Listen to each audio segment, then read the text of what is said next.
I'm Curtis, 32 years old, and until 3 weeks ago, I lived with my mom to help pay bills after Dad passed away. Then my sister Heather showed up with her husband's 6 suitcases and zero warning. "You can take the guest room, or move out," my mother told me that night. "Great if you're out by the weekend," my sister added cheerfully. I chose to leave, but their smug smiles vanished faster than I expected. Now there's panic in their eyes and desperation in their voices. If you're watching this, drop a comment letting me know where you're tuning in from, and hit that subscribe button if family drama makes you feel better about your own situation. Trust me, this story is going to make your family look functional by comparison. 2 years ago, I moved back in with my mom after my father died from heart disease. Dad had always been the mediator in our family, the glue that kept us together despite the obvious favoritism my mother showed toward Heather. When he passed, Mom struggled financially and emotionally. I couldn't bear watching her try to manage the mortgage on her teacher's salary, so I suggested moving back home temporarily to help out. Looking back, I realize what I thought was a temporary arrangement to support my grieving mother had become a convenient solution for her to maintain her lifestyle without making any sacrifices. Mom and I used to have a great relationship when I was younger. I was the kid who never gave her trouble, always did well in school, and helped around the house without being asked. Dad used to tell me he was proud of the man I was becoming. But as the years passed, I noticed a pattern. No matter what I accomplished, it was never quite enough for my mother. When I graduated college with honors in computer engineering, Mom's first comment was, "That's nice, but your sister is considering law school." Heather never actually went to law school. She dropped out of community college after 2 semesters to find herself, which apparently meant bouncing between retail jobs while Mom subsidized her apartment. Meanwhile, I was working 60-hour weeks at a tech startup, building my career, and still finding time to drive the 40 minutes to Mom's house every weekend to mow the lawn and fix whatever needed repairing. 3 years ago, Heather met Trevor at some corporate networking event. He swept her off her feet with stories about his investment management career and the luxury lifestyle he could provide. Mom was instantly smitten with him too. "Such a motivated young man," she would say.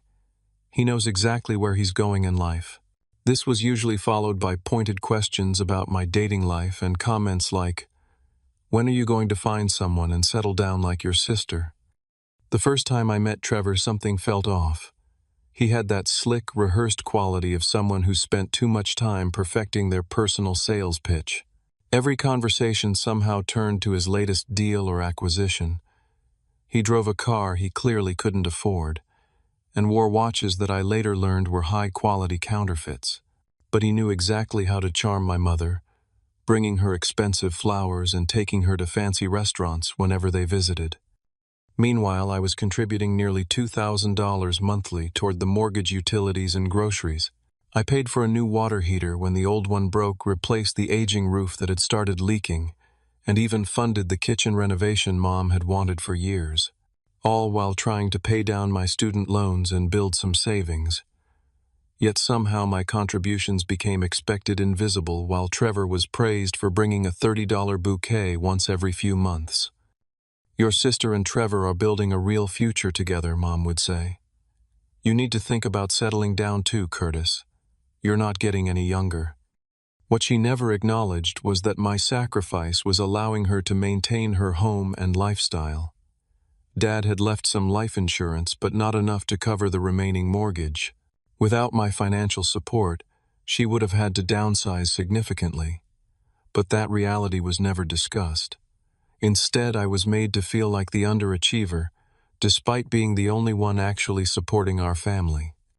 I tried dating during this period, but it's hard to build a relationship when you're sharing a house with your mother and working constantly to support 2 people. The few women I did bring home were subjected to uncomfortable comparisons with Heather and interrogations about their career prospects and family plans. After the 3rd potential girlfriend was reduced to tears by my mother's not-so-subtle questioning, I stopped bringing anyone home. Looking back, I should have seen the warning signs, the constant undermining of my accomplishments, the way Heather would call only when she needed money, or help then disappear until the next crisis. The fact that Trevor would spend hours talking about his business success but became evasive when I asked specific questions. But I was so focused on being the good son, on honoring what I thought my father would have wanted, that I ignored the red flags waving right in front of me. And then came that Friday evening that changed everything. I remember that Friday vividly. I'd had an especially grueling week at work debugging a critical system that had crashed and cost the company thousands in downtime. My boss had praised my dedication, even hinting at a potential promotion, but all I wanted was to collapse on my couch, order pizza, and maybe watch a game before sleeping for 12 straight hours. As I turned onto our street, I noticed an unfamiliar luxury SUV parked in the driveway, forcing me to park on the street. Annoying but not unusual, Mom occasionally hosted her book club or teacher friends. What was unusual was the mountain of expensive luggage piled in the entryway as I opened the front door. "Curtis, there you are." My mother's voice carried from the kitchen, sounding oddly high-pitched and nervous. "Come say hello." I followed her voice to find Heather and Trevor sitting at our kitchen table like they belonged there, drinking Dad's special occasion whiskey that I'd been saving. Heather jumped up to give me a performative hug that barely made contact before retreating to Trevor's side. "Surprise," she said, flashing that practiced smile that never quite reached her eyes. "We decided we needed some family time." "Family time," I echoed, looking pointedly at the 6 large suitcases I'd counted in the hallway. "How long are you planning to stay?" My mother jumped in before Heather could answer. "They're going to be with us for a while. Isn't that wonderful? The whole family together again." Trevor raised Dad's whiskey glass in a mock toast. "Your mother's been kind enough to offer us accommodation while we take a little break from the city hustle. Business has been crazy, man. Sometimes you need to step back, recharge with family, you know." Something in his tone made my skin crawl. I looked at Heather, who was suddenly very interested in her manicure. So I said slowly, "Where will they be staying?" Our 3-bedroom house was modest. Mom had the master bedroom, I had my childhood room, and the 3rd bedroom had been converted into a small home office where I often worked, remotely. My mother's expression shifted to something between embarrassment and determination. "Well, that's something we need to discuss. Heather and Trevor will need proper space as a married couple." "We'll take your room," Heather interrupted. "Mom's converting the office back to a guest room, but it's too small for 2 people and all our things." I stared at them, waiting for the punchline. "And where exactly am I supposed to sleep?" "You can take the guest room," my mother said, not meeting my eyes. "It's cozy." Cozy was a generous description for a room barely 9 feet square with no windows and a closet the size of a microwave. The bed was an ancient pull-out sofa that Dad had bought from a garage sale 15 years ago. Or my mother continued when I didn't immediately respond, "If that doesn't work for you, you might consider finding your own place. You've been talking about moving out eventually anyway." The casual way she suggested I vacate the house I'd been helping pay for and maintain hit me like a physical blow. I looked at Heather, who was watching the exchange with barely concealed satisfaction. "It might be for the best," she added. "You're 32, Curtis. Don't you think it's time you stopped living with Mommy?" The condescension in her voice made my blood boil, especially considering she was the one who'd shown up unannounced, expecting to be accommodated. "I live here because I've been helping Mom financially since Dad died," I said evenly. "Something you might know if you called more than twice a year." Trevor chuckled, swirling the whiskey I'd been saving for a special occasion. "No shame in the game, man. Not everyone can hack it in the real world right away. Some people need a little more runway before they take off." I bit back a retort, knowing it would only make things worse. "How long are you planning to stay?" I asked instead. Heather and Trevor exchanged a look I couldn't quite interpret. "Just a few months," Heather said airily, "until things settle down with Trevor's business. The market's been volatile." "A few months," I repeated. "And you didn't think to call ahead? Ask if that works for everyone living here?" My mother gave me her disappointed look, the one that always made me feel 8 years old again. Curtis, they're family. We don't turn family away when they need support.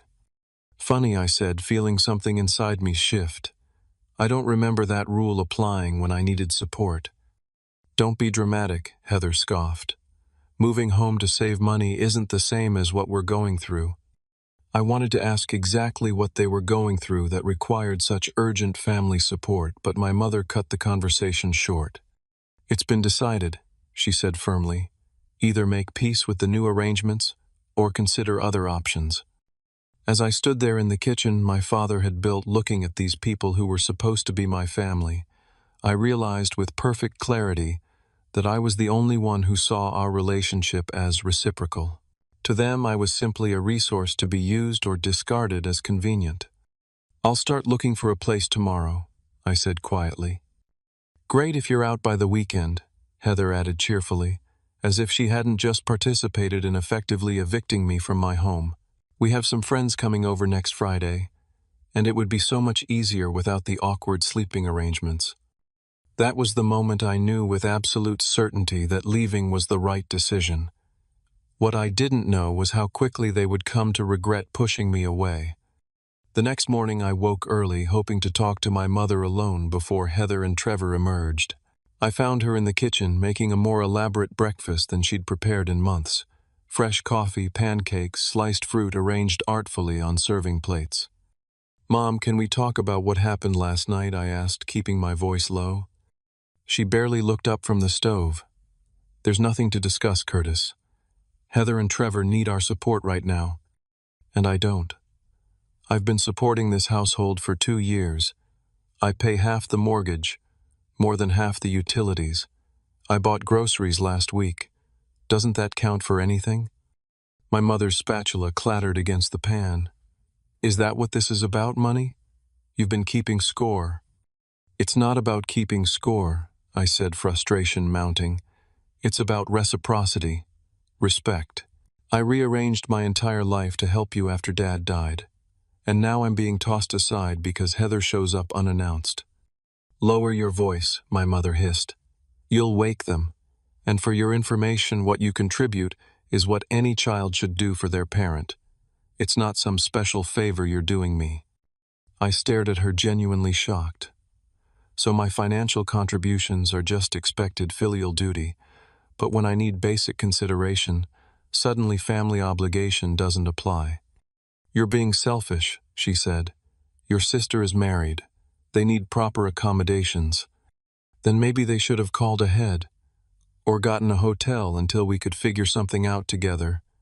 Or I don't know, asked instead of announced. Not everyone plans every detail like you do, Curtis. Spontaneity isn't a character flaw. Consideration isn't either, I countered. "What's going on?" Heather appeared in the doorway wearing silk pajamas that probably cost more than my entire wardrobe. She made a show of yawning delicately. "Are you two fighting?" "Curtis is upset about the sleeping arrangements," my mother said, immediately softening her tone. Seriously, Heather rolled her eyes. "It's just a room, Curtis. Don't be such a baby." "It's not just a room," I said. "It's my home. One I contribute significantly to maintaining." "Here we go with the money thing again," Heather sighed dramatically. "Just because you chip in on bills doesn't make you the king of the castle." "Chip in," I repeated incredulously. "I've paid over $40,000 toward the mortgage in the past 2 years. I replaced the roof. I fixed the plumbing. I've essentially been keeping this house functional while you've been, visiting twice a year for holidays." "Not everyone measures love in dollars and cents," Heather snapped. "Some of us actually provide emotional support rather than just throwing money around and expecting gratitude." Trevor appeared behind her, already dressed in designer casual wear that seemed excessive for a Saturday morning at home. "Problem?" he asked, placing a possessive hand on Heather's shoulder. "Curtis is having a meltdown because we're taking his room," Heather said. "Ah, territory issues. Classic." Trevor nodded as if he were a psychologist diagnosing a textbook case. "Look, man, I get it. Change is hard, especially when you've been in a comfortable situation for so long. But sometimes we all need to adapt, right? Survival of the fittest and all that. This isn't about adapting, I said, trying to keep my temper in check. This is about basic courtesy and respect. Respect is earned, Trevor said, his tone suddenly harder. And from what Heather tells me, you've been coasting in a cushy arrangement here. Time to spread those wings, buddy. Cushy, I couldn't believe what I was hearing. I work 50 to 60 hours a week. I maintain this house. I support Mom financially. What exactly about that seems cushy to you? Trevor shrugged. Living at home in your 30s while some of us are out there building real businesses, real wealth. Different definitions of success, I guess. I looked from Trevor's smug face to Heather's dismissive expression to my mother's averted eyes. Something inside me broke in that moment. Not dramatically, but quietly, like a thread that had been pulling tighter and tighter, finally giving way. You know what? You're right. It is time for me to move out. I pushed back from the table.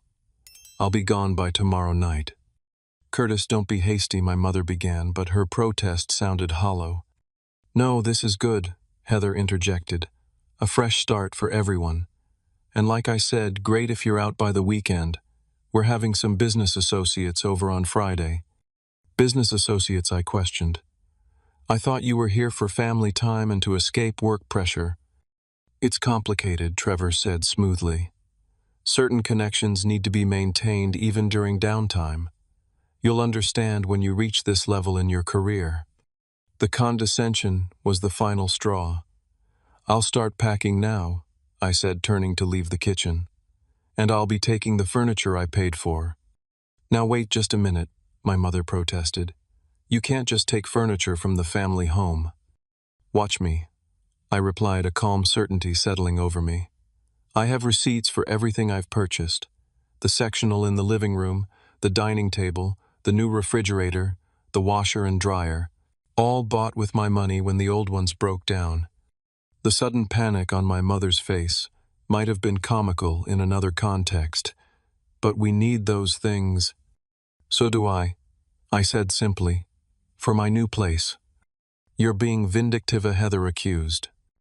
No, I'm being practical. If I'm setting up a new household on short notice, I need furniture. And since I paid for these items, they're legally mine. We can discuss this like adults, my mother said, her tone shifting to placating. Maybe you could leave some things and take others. I'll leave everything you purchased, I offered reasonably, and take only what I paid for. The three of them exchanged uncomfortable glances, suddenly aware of just how much of the household I had been financing. This isn't how family treats each other, my mother said, quietly. I looked at her for a long moment. No, it isn't. Remember that the next time you decide to kick someone out of their home without discussion. As I walked upstairs to begin packing, I heard Heather's angry whisper. Now look what you've done. How are we supposed to entertain without decent furniture? In that moment, I knew I was making the right decision, painful as it was. Sometimes the only way to be valued is to remove yourself from the equation and let people feel your absence. The universe works in mysterious ways. The morning after that explosive confrontation, I called Ryan, a coworker I'd become friends with, to vent and ask if he knew of any available rentals. As luck would have it, the tenant in the apartment above his had just given notice, and the landlord was looking to fill it quickly. It's nothing fancy, Ryan warned when he showed me the place that afternoon. But it's clean, the building's secure, and the rent is reasonable for the area. The apartment was a modest, one-bedroom, with decent natural light, a small balcony overlooking a quiet street, and most importantly, it was available immediately. The landlord, impressed by my credit score and steady employment history, offered to let me move in the next day if I could provide the security deposit and first month's rent up front. I signed the lease on the spot. When I returned home to continue packing, I found Frank, our 70-year-old neighbor and my dad's best friend, waiting on the porch. Your mother called me, he said without preamble. Seems there's a situation brewing. Frank had been like a second father to me, especially since Dad passed. He was the only one who regularly acknowledged my contributions to the household, often stopping by to help when I was doing repairs or just to share a beer and stories about my father. "They're kicking me out," I said simply. Heather and her husband showed up unannounced, and suddenly I'm inconvenient.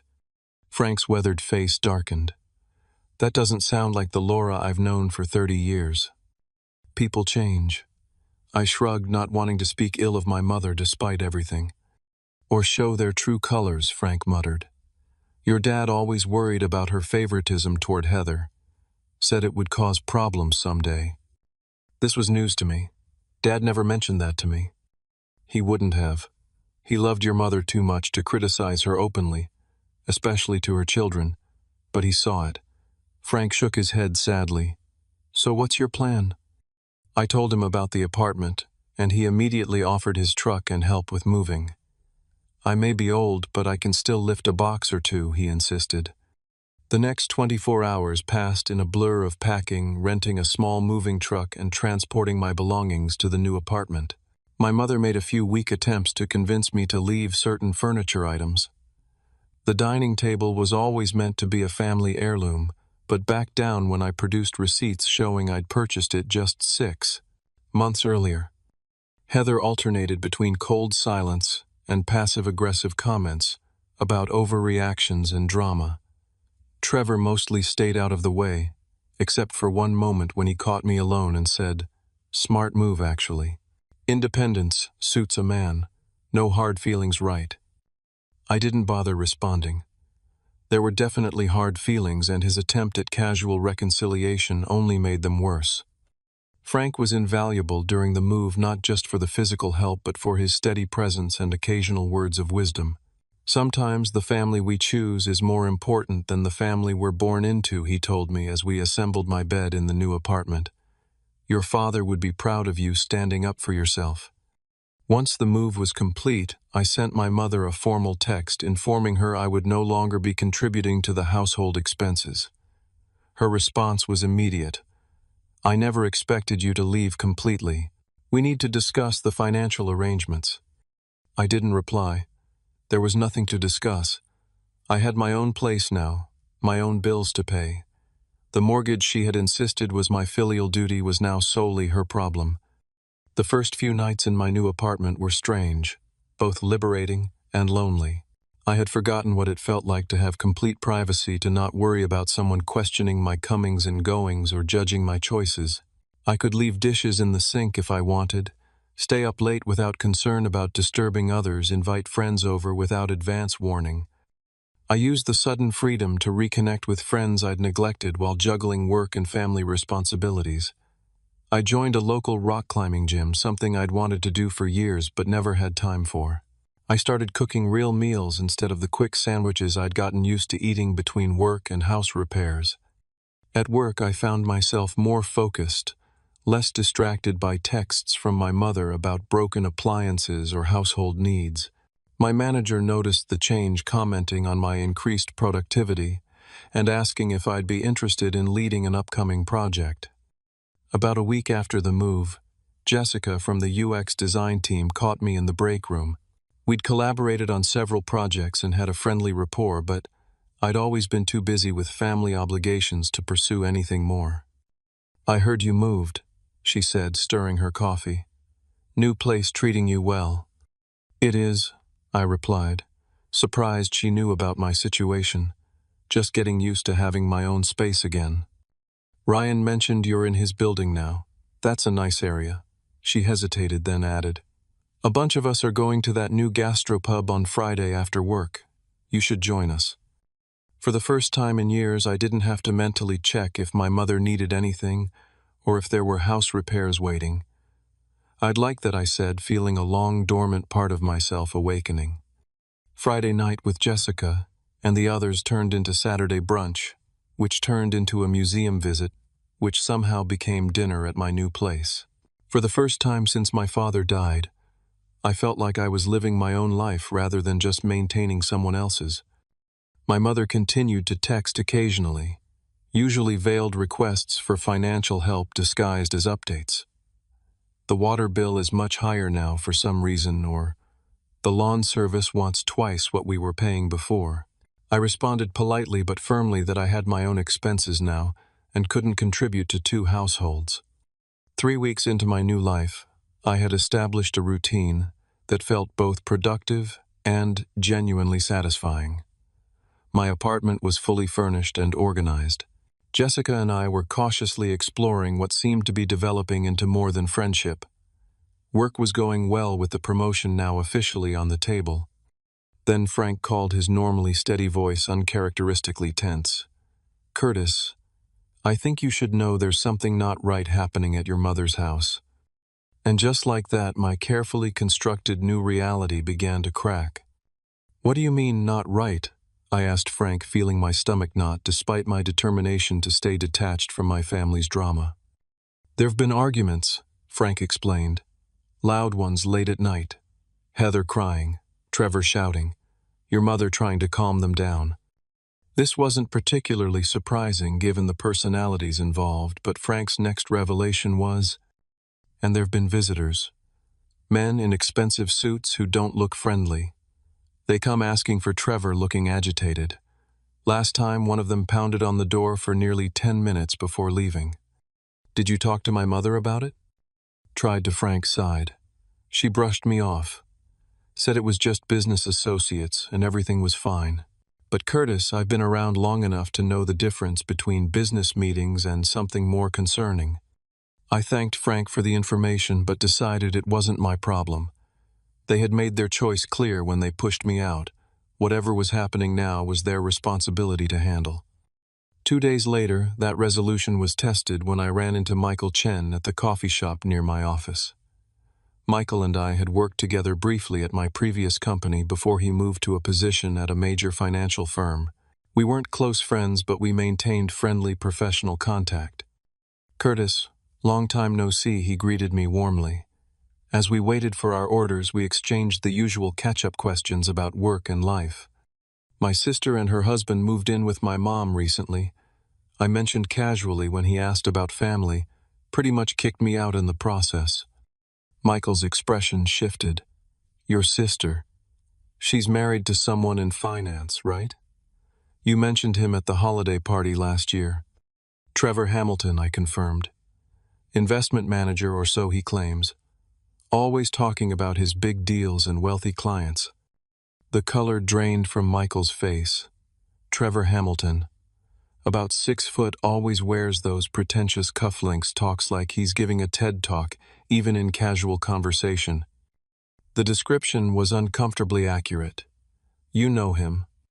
Michael glanced around the coffee shop before leaning closer. "Curtis, I need to tell you something, but it has to stay between us. Trevor Hamilton is under investigation by the Securities and Exchange Commission, has been for months." My coffee suddenly tasted like acid. Investigation for what? Suspicion of running a Ponzi scheme. He's been taking investment money from clients promising ridiculous returns, but it's all smoke and mirrors. He uses new investor funds to pay returns to earlier investors while skimming plenty off the top for himself. The pieces started falling into place with sickening clarity. The sudden arrival at my mother's house. The need for family time away from work pressure. The mysterious business associates visiting the house. "How do you know this?" I asked, hoping desperately that Michael was mistaken. "My department works closely with regulatory compliance. We've been helping with the investigation because some of our clients were approached by him." Michael's expression was grim. "The net is closing in, Curtis. When it does, anyone associated with him could face serious questions, especially if they've been helping him in any way." "My mother and sister wouldn't knowingly participate in fraud," I said, though I wasn't entirely convinced of Heather's innocence. "Maybe not knowingly," Michael agreed, "but if he's been using their names on documents or running money through their accounts. Look, I shouldn't be telling you this at all, but as a friend, I thought you should know what your family might be mixed up in." I spent the rest of the day distracted mulling over this information. It explained so much. The lavish lifestyle Trevor and Heather had been living despite her sporadic employment history, the sudden need to take a break from the city, the mysterious visitors Frank had mentioned. That evening, I called my mother, deciding a direct approach was best. Mom, I need to ask you something important. Has Trevor asked you to sign any financial documents recently, or move money between accounts? What? No, of course not, she replied, though her voice hitched slightly in a way I recognized from childhood, the same tone she used when claiming she hadn't had time to look at my report card, while Heather's was prominently displayed on the refrigerator. Mom, I have reason to believe Trevor might be involved in something illegal, financial fraud. If you or Heather have been helping him even unknowingly, you could be in serious trouble. That's ridiculous, she scoffed. Trevor is a very successful businessman. Just because you're jealous of his accomplishments doesn't mean you can make wild accusations. I'm not jealous, I'm concerned. Has he asked to use your address for business mail? Has he had you deposit checks or move money? I don't have to listen to this, my mother snapped. This is exactly why Trevor said you left, because you couldn't stand seeing your sister happy and successful while you're still struggling. The conversation deteriorated from there, ending with my mother hanging up, after telling me not to call again, unless I was ready to apologize for slandering Trevor. I sat in my quiet apartment, torn between anger at being dismissed and genuine worry for my family. Despite everything, I didn't want them to face legal consequences for Trevor's actions. But what could I do if they refused to listen? Jessica found me still brooding when she came over later that evening. You look like someone who's carrying the weight of the world, she observed, settling beside me on the couch. Want to talk about it? I found myself telling her everything.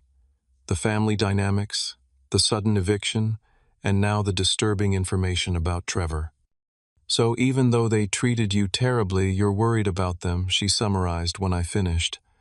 That says a lot about your character, Curtis. Or about my inability to let go, I said, ruefully. It's not about letting go. It's about doing the right thing even when people don't deserve your consideration. Jessica squeezed my hand. So what are you going to do? I don't know, I admitted. They won't listen to me. My mother thinks I'm just jealous, and Heather will believe whatever Trevor tells her. Then maybe you need more concrete evidence before approaching them again, Jessica suggested. Something they can't dismiss so easily. It was sound advice, but gathering evidence about a potential financial criminal without alerting him seemed beyond my capabilities. Still, the seed of an idea had been planted. If I couldn't convince them with words alone, perhaps I needed something more substantial. Little did I know that the decision would soon be taken out of my hands in the most unexpected way possible. 3 days after my conversation with Michael, I was finishing dinner when my doorbell rang unexpectedly. Opening the door revealed the last person I expected to see. Heather, makeup streaked from crying, hair disheveled, looking nothing like her usually polished self. "Can I come in?" she asked in a small voice I barely recognized. I stepped aside wordlessly, watching as she entered, and stood awkwardly in the center of my living room, taking in the furniture she had so casually dismissed when it was in our mother's house. "Nice place," she commented, clearly stalling. "What do you want, Heather?" I wasn't in the mood for small talk. She sank onto my couch, suddenly looking exhausted. "You were right about Trevor." Those 5 words hung in the air between us, loaded with implications. Right about what exactly? I pressed, needing her to spell it out. "Everything." Her voice cracked. "He's been lying to all of us. His investment business. It's not real. Or rather, it's not legitimate." I sat across from her, keeping my expression neutral. "How did you find out?" "2 FBI agents came to Mom's house this morning," she said, fresh tears welling. "They were looking for Trevor. When they couldn't find him, they started asking questions, showing documents, emails."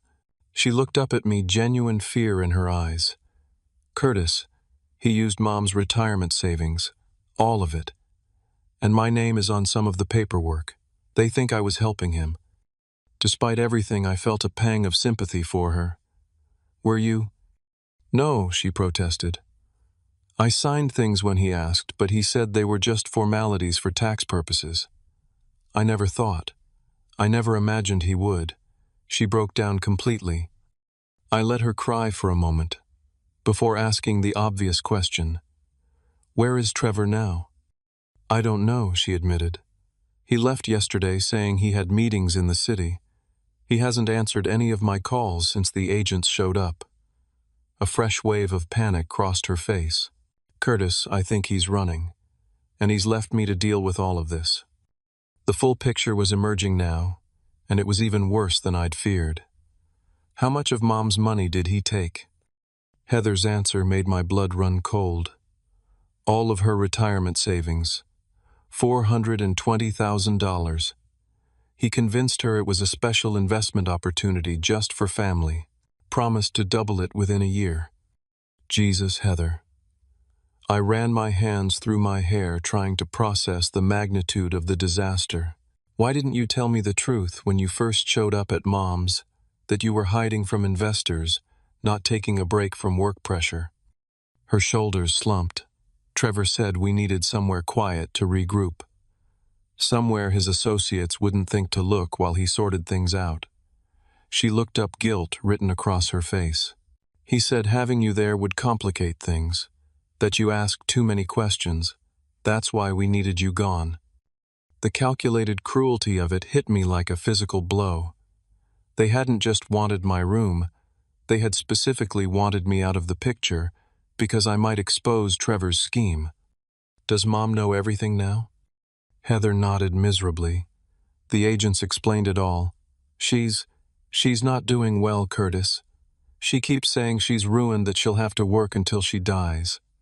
Part of me wanted to point out that my mother had brought this on herself by trusting Trevor blindly while pushing me away, but seeing Heather's genuine distress dampened my urge for recriminations. What do you need from me? I asked instead. I don't know, she admitted. I didn't know where else to go. Mom's falling apart, the FBI is probably going to arrest me, and Trevor's abandoned me. You're the only family I have left who might still help. The irony wasn't lost on me. After dismissing my contributions and treating me as disposable, they now needed me more than ever. I could have refused, could have told Heather she had made her bed, and now had to lie in it. A part of me wanted to. But Jessica's words came back to me. It's about doing the right thing, even when people don't deserve your consideration. I'll call Michael, I decided. He works in finance and knows about the investigation. He might be able to help clarify your options. Relief flooded Heather's face. You'd do that after everything. You're still my sister, I said simply, and Mom's still my mother despite everything. I don't want to see either of you in prison. While Heather composed herself in the bathroom, I called Michael, who confirmed what I already suspected: the situation was dire. But if Heather could prove she wasn't knowingly participating in the fraud, she might avoid the worst consequences. He agreed to make some calls to former colleagues who specialized in financial crime defense. Next, I called Jessica, briefly explaining the situation and asking if she'd mind postponing our plans for the evening. Not only did she understand, she offered to come over and help however she could. We should go to Mom's, I told Heather when I hung up. If Trevor comes back, or if those business associates show up looking for him, she shouldn't be alone. We arrived at my mother's house 30 minutes later to find her sitting shell-shocked at the kitchen table, surrounded by financial documents the FBI had left behind. "Curtis," she said when she saw me, her voice hollow. "I'm so sorry. You tried to warn me." I set aside my complicated feelings and focused on the practical steps we needed to take. "Mom, we need to know exactly what Trevor had access to. Bank accounts, credit cards, property deeds, everything." With Jessica's help, we spent the next few hours creating an inventory of the financial damage. The picture that emerged was grim beyond the retirement savings. Trevor had opened credit lines in both my mother's and Heather's names, maxed them out, and even taken a second mortgage on the house using forged signatures. He said the papers were for a joint investment account. My mother kept repeating, as if trying to convince herself she couldn't have been so thoroughly deceived. Around 11 that night, as we were still sorting through the mess, headlights swept across the living room window. A moment later, the front door opened, and Trevor walked in freezing when he saw all of us gathered around the dining table I had nearly taken with me. "Family meeting," he asked, attempting his usual charm despite the obvious tension in the room. "Heather, baby, I've been calling you. What's going on?" "The FBI came looking for you," I said before Heather could respond. "They've explained your little investment scheme to Mom and Heather." Trevor's expression flickered just for an instant before resetting to concerned confusion. "There's clearly been a misunderstanding. My business dealings are completely legitimate." "Save it," Heather said, finding her voice. "They showed us the evidence, the fake accounts, the shell companies, everything." "Whatever they showed you is being taken out of context," Trevor insisted, glancing toward the door as if calculating an escape route. "This is just a regulatory misunderstanding that my lawyers will clear up." "Is that why you've been moving Mom's retirement savings through offshore accounts?" I asked, referring to details Michael had shared. "For regulatory purposes." Trevor's charm evaporated, replaced by cold calculation. "You know nothing about high-level finance, Curtis. This is exactly why I told Heather we needed privacy to handle business matters without amateur interference." "Amateur interference," I repeated, feeling a surge of anger. "Is that what you call exposing fraud?" "Fraud is such an ugly word," Trevor said dismissively. "I prefer creative finance. And yes, things got complicated, but I was handling it until you started meddling." "Handling it by stealing from my mother and sister?" "They invested willingly," Trevor snapped, dropping all pretense. "No one forced Laura to hand over her retirement fund. No one put a gun to Heather's head to make her sign those documents. They wanted the returns I promised, and they didn't ask questions about how I would deliver them. That's on them, not me." My mother gasped at his callousness. Even Heather seemed shocked by how quickly his loving husband facade had crumbled. "And now what?" I asked. "You're running away, leaving them to face the consequences." "Business necessity," Trevor said coldly. "Sometimes you have to cut losses to preserve capital. I came back for the emergency cash and passports I left in the safe. I didn't expect a welcoming committee." "The FBI took everything from the safe," my mother said quietly. "They had a warrant." Trevor's composure finally cracked. "They what? Everything? The cash, the documents?" Real panic crossed his face for the first time. "Everything," Heather confirmed. "It's over, Trevor." "No," he hissed, suddenly looking desperate. "No, it's not over. I have contingency plans. Other accounts they don't know about. I just need to access them before they freeze everything." He turned to Heather, his voice taking on a wheedling quality. "Baby, remember that account we set up in the Caymans? The one in your grandmother's maiden name? I need you to come with me just for a few days to access those funds. Then we can disappear, start fresh somewhere new."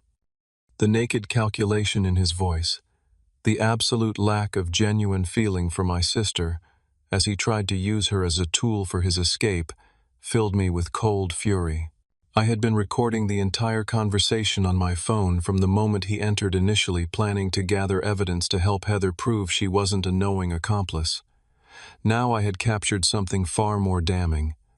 "It's too late for that," I said, holding up my phone so he could see the recording in progress. "You just admitted to the fraud, to fleeing prosecution, and to having hidden accounts. I'm sure the FBI will find this very interesting." Trevor lunged toward me, but Jessica, who had positioned herself near the kitchen doorway, was faster. She pressed the panic button on the alarm system I had installed for my mother last year, another contribution that had gone unacknowledged, sending an immediate alert to the police. "He's lying," Trevor said, desperately turning to my mother and Heather. "Tell him he's lying. I never admitted to anything. It's all a misunderstanding." But the mask had fallen completely now, and even my mother, who had been so easily charmed before, could see the truth. "I think you should leave, Trevor," she said quietly. "The police will be here soon." Trevor looked from face to face, seeing no allies, no escape routes. His shoulders slumped in defeat just as sirens became audible in the distance. "This isn't over," he warned. But the threat sounded hollow, the last gasp of a man who knew he had lost everything. As the police lights painted the walls with blue and red, I found myself standing between my mother and sister, a position that felt both foreign and strangely right. For the first time in years, they were looking to me not for financial support or practical assistance, but for protection and guidance. The family dynamics had irrevocably shifted, and we all knew it. The weeks following Trevor's arrest were chaotic, filled with FBI interviews, meetings with attorneys, and the grim task of assessing the financial devastation he had left in his wake. The charges against him were substantial wire fraud, money laundering, identity theft, and investment fraud, among others. His bail was set so high that he remained in custody, unable to continue his escape plans. Thanks to the recorded confession and their cooperation with authorities, both my mother and Heather avoided criminal charges, though they still faced the daunting prospect of financial recovery. The retirement savings were gone. Most of the credit card debt would stand, and while they might eventually recover some money through restitution, the legal process would take years. "I don't know what I'm going to do," my mother confessed one evening as we sat at her kitchen table reviewing her finances for what felt like the 100th time, at my age starting over financially. "It seems impossible." There was a vulnerability in her voice I hadn't heard before, a recognition that the comfortable retirement she had planned was now a distant dream. The security she had taken for granted, and that I had helped maintain before being pushed aside, had evaporated. "We'll figure it out," I promised, though I wasn't entirely sure how. "You're not alone in this." My mother reached across the table to grasp my hand, her eyes filled with tears. "I treated you terribly, Curtis. I let Heather and Trevor push you out of your own home. I dismissed everything you've done for me these past 2 years. And still you came back to help. Why?" It was a fair question, one I had asked myself repeatedly, in the dark hours of the night. Why had I returned to help the people who had discarded me so easily? "Because it was the right thing to do," I said simply. "And because despite everything, you're still my family." "I don't deserve that kind of loyalty," she admitted. "Maybe not," I agreed. "But relationships aren't always about what people deserve. Sometimes they're about what people need, and right now, you need support." The conversation marked a turning point in our relationship. For the first time, my mother seemed to see me clearly, not as the less favored child or the convenient source of financial support, but as the person I had grown to be with strengths and values worth acknowledging. Heather's transformation was even more pronounced. The collapse of her marriage and the public humiliation of Trevor's arrest seemed to have stripped away the entitled attitude she had cultivated for so long. She found a job as an administrative assistant, modest compared to the lifestyle she had enjoyed with Trevor, but stable and legitimate. "I never really knew what Trevor did," she confessed one day as I helped her move into a small apartment she could afford on her new salary. "I didn't ask questions because I was afraid of looking stupid and because I liked the benefits too much to risk them. That's how con men operate," I told her. "They count on people not asking questions." "You asked questions," she pointed out. "From the beginning you seemed to sense something was off about him." "I didn't want to be right," I assured her. "I would have preferred for him to be exactly what he claimed to be for your sake." Heather paused in unpacking a box, looking at me with newfound respect. "I've been a terrible sister to you, Curtis. All these years I've been jealous of how together your life is, how steady and responsible you are. Instead of learning from you, I resented you for making me look bad in comparison." The admission surprised me. "You were jealous of me. I always thought Mom favored you." "She did," Heather acknowledged. "But I think deep down she respected you more. She just didn't know how to show it. And I resented that too, that even though I got more attention, you still somehow had her respect." These conversations with my mother and sister didn't erase the past hurts, but they created space for a new kind of relationship, one based on honesty and mutual respect, rather than obligation and expectation. Frank became an unexpected pillar of support for all of us during this period. His steady presence and practical wisdom helped my mother navigate the emotional aftermath of betrayal, and he often reminded us of my father's belief in family resilience. John always said the Reeves family could weather any storm. If they faced it together, he would say. He'd be proud to see you three supporting each other now. As for me, I maintained my independent life in my apartment, continuing to build my career and relationship with Jessica, who had proven herself extraordinary through the entire ordeal.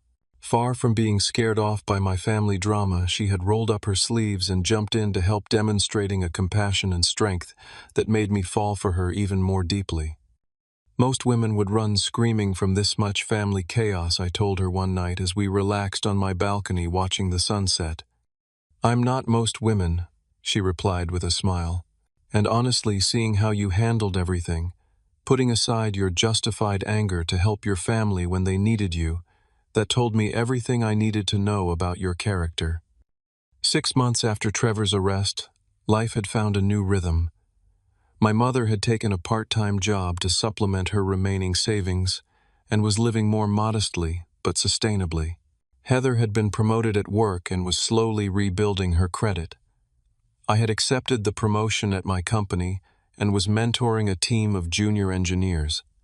We gathered for dinner once a week, sometimes at my place, sometimes at my mother's occasionally, at a restaurant when we had something to celebrate. These weren't the tense, performance-driven family meals of the past, but genuine opportunities to connect and support each other. During one such dinner, my mother raised her glass in a toast. To Curtis, she said, her voice steady but emotional, who taught me that true family strength isn't about appearances or status, but about being there for each other when it really matters. Heather added her own toast, to second chances and hard lessons, and to building something real even if it's simpler than what we thought we wanted. As I looked around at these imperfect, healing relationships, I realized the profound truth that had emerged from all the Payne family isn't defined by obligation or blood alone, but by mutual respect and the willingness to see each other as we truly are, flaws, strengths, and all. The relationships worth having are those where people value you for yourself, not for what you can provide or how you make them look. The greatest freedom I had found wasn't in leaving home or establishing independence, but in setting boundaries that allowed me to give from choice rather than obligation. By walking away when I was taken for granted, I had paradoxically created the possibility for authentic connection when I chose to return on my own terms.